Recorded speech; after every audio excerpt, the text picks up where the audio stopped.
For over a century, cities have chased the promise of the monorail, sleek, silent, and futuristic. Yet the reality is far less glamorous. Monorails remain rare because they demand massive, intrusive structures that scarcely fit the cities they are meant to serve, and they often cost far more than better proven systems. So why do we keep believing they are the answer? And what are the hidden drawbacks almost nobody talks about? If you value in-depth investigations into urban transit myths, consider subscribing. Because the real story of monorails begins with a paradox that history has quietly buried. Monorails have been part of the urban imagination for more than 100 years. The first passenger monorail opened in England in 1825, and by the early 20th century, inventors and city planners around the world were sketching elevated lines that promised to glide above crowded streets. Yet after 2 centuries of proposals, only a handful of urban monorail systems have ever been built. Today, fewer than 20 significant monorails operate in cities worldwide. Most are short, isolated lines, often built for world fairs, airports, or as tourist shuttles rather than as true citywide networks. The list of operational urban monorails includes Wuppertal's century-old suspended railway in Germany, the Seattle Center Monorail from 1962 World's Fair, and the Las Vegas Monorail, which serves the Strip but not the broader city. China has built several new systems in the last 2 decades, yet even there, monorails make up a tiny fraction of urban rail mileage. For every monorail that runs today, there are hundreds of proposals that never left the drawing board. Despite their long history and futuristic image, monorails remain a rare sight in city transit. This disconnect raises a simple question: why has a technology with such staying power in the public imagination resulted in so few real-world networks? The answer lies in the realities of what it takes to build and operate a monorail at the scale cities demand. A single glance at a monorail guideway reveals the reality behind its futuristic image. Unlike the slender rails of a tram or subway, a monorail beam must be both wide and tall to keep the vehicle stable. Most monorail systems use a concrete or steel beam that can measure nearly a meter across and stand well above the heads of people below. This is not just a matter of style. Structural engineers note that the entire beam must act as both the running surface and the bridge, supporting the full weight of each train. But the bulk does not stop there. Because monorail vehicles wrap around the beam, the space needed for the train itself is much larger than it appears from the outside. The vehicle clearance envelope, including doors, emergency access, and safety margins, forces tunnels and bridges to be built wider and taller than those for standard light rail. In practice, a monorail cross-section can rival or even exceed that of a dual-rail system, especially when accounting for the extra depth of the beam and the overhang of the vehicle.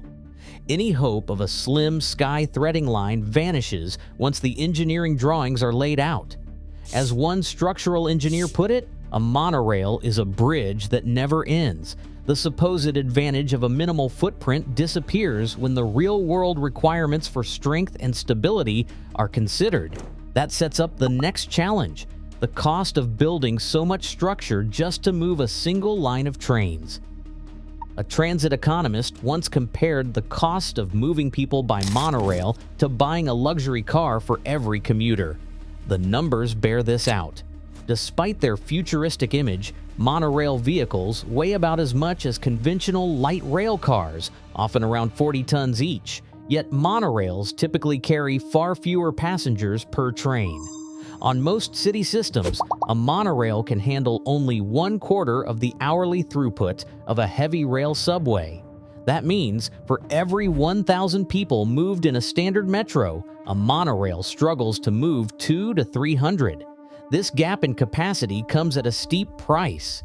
Because monorails require elevated beams for their entire length, construction costs quickly climb. Recent projects average between $100 million and $170 million per mile, outpacing even some elevated light rail builds.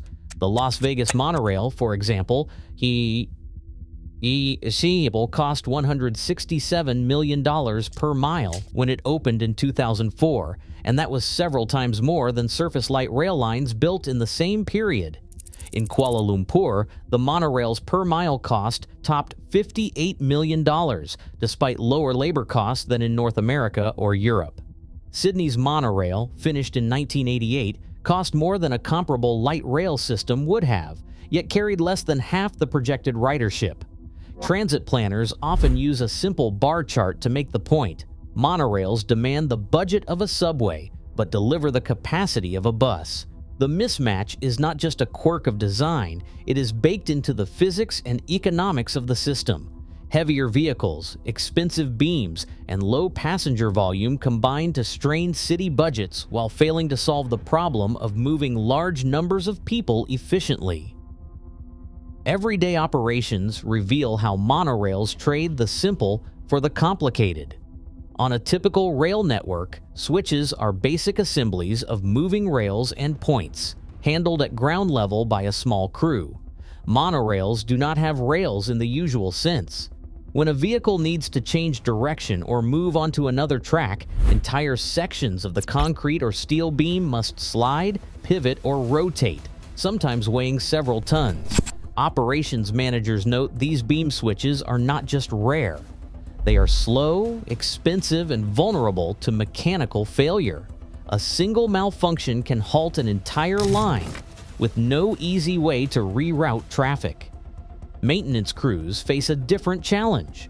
Routine inspections and repairs mean working high above the street, often from special lifts or platforms. There is no continuous walkway along the beam, so even a minor repair can require lane closures below and hours of setup. If a beam is damaged, it is not a matter of swapping out a length of rail. The whole section may need to be removed and replaced, a process that can shut down service for days. Safety officials raise another concern: evacuation. Conventional trains and trams run close to the ground or have side walkways, so passengers can be let out quickly during a breakdown. Most monorails offer no such escape. Passengers stranded on an elevated beam may have to wait for rescue teams and special equipment. In some cases, there is no way off except through the train itself. This lack of redundancy and flexibility is not just a technical headache, it shapes every aspect of how a monorail must be operated, maintained, and planned. Proprietary systems mean every part, vehicle, and repair protocol is unique. That isolation separates the line from the rest of the city's transit network and makes even routine tasks more difficult and more costly. Sydney's monorail opened in 1988, launched with fanfare as a symbol of modern transport for the city's growing downtown. The project cost around 50 million Australian dollars, far more than a comparable light rail line would have required at the time. Its single-loop route circled just 3.6 kilometers, connecting Darling Harbour to the edge of the central business district, but it left out most major rail hubs. Fares stood well above those for buses or trains, and tickets had to be purchased separately, discouraging regular commuters. Within a few years, ridership settled far below projections. More than half of the passengers were tourists. Less than 1 in 10 used it as part of their daily commute. While the monorail became a fixture in city postcards, it never fit into Sydney's transport network. By 2013, after 25 years of operation, the line was shut down and dismantled. As one planning historian noted, Sydney's experience stands as a cautionary tale: high costs, low utility, and a system that served novelty more than need. Not every monorail is a failed experiment in urban transit. In certain specialized roles, the technology finds its place. Industrial sites in the mid-20th century in Germany and Japan used monorail systems to move materials safely above ground-level hazards, taking advantage of the single-beam design to shuttle parts and equipment across busy construction zones. In the steep hills of Switzerland and northern Italy, monorack railways, narrow cog-driven systems that ride a single rail, have become essential for vineyards and mountain farms. These small-scale monoracks can climb gradients that defeat conventional vehicles, carrying supplies, harvests, and even workers up and down slopes where roads are impossible. The simplicity and reliability of a single beam track, combined with the ability to navigate tight, winding routes, make monoracks a practical solution for these challenging environments. While these uses are far removed from the demands of citywide transit, they show that monorail principles can be genuinely useful when matched to the right problem and scale. Cities today face urgent demands for efficient, adaptable transit, not costly experiments. Every billion spent on inflexible systems means fewer riders served and more congestion left unresolved. As urban populations surge, the real challenge is not novelty, it is delivering transit that truly works. Thanks for watching, and join the conversation below.